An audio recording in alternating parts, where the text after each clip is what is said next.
So ayan na yung kanyang temperature, hindi pa rin nagbago, same pa rin.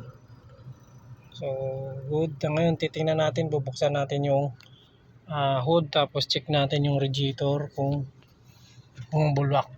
Kasi mainit na to ngayon eh. Check natin. So yan, naka-aircon pa yan, pero papatayin na natin yung aircon. O hindi muna natin patayin para makita natin. So yan, naka-handbrake, tapos ipapark natin.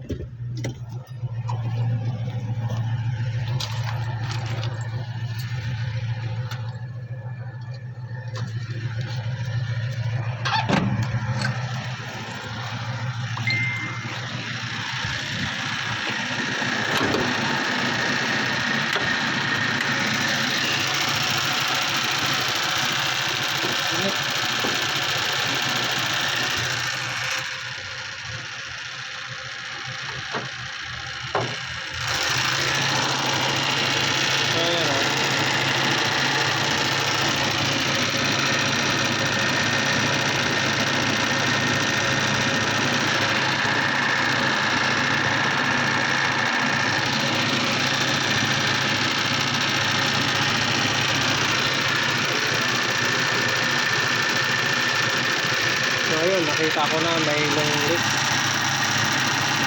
May leak siya. So tingnan natin yung radiator. Delikado itong buksan kasi mainit. Kailangan gawin tanong. Gamitan natin basahan, baka bumulwak eh. Delikado.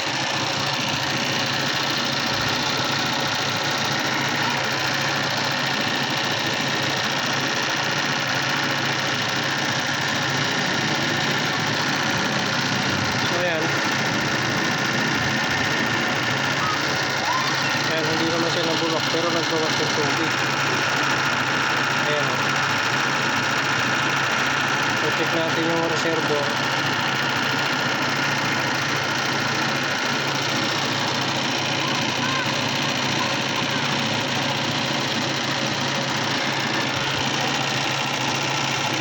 Ayan, puno.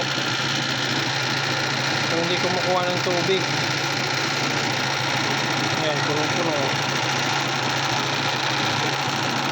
Tulo lang dito yung tugan.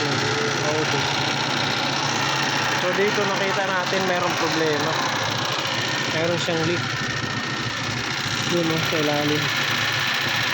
Ilalim na hindi mo makita.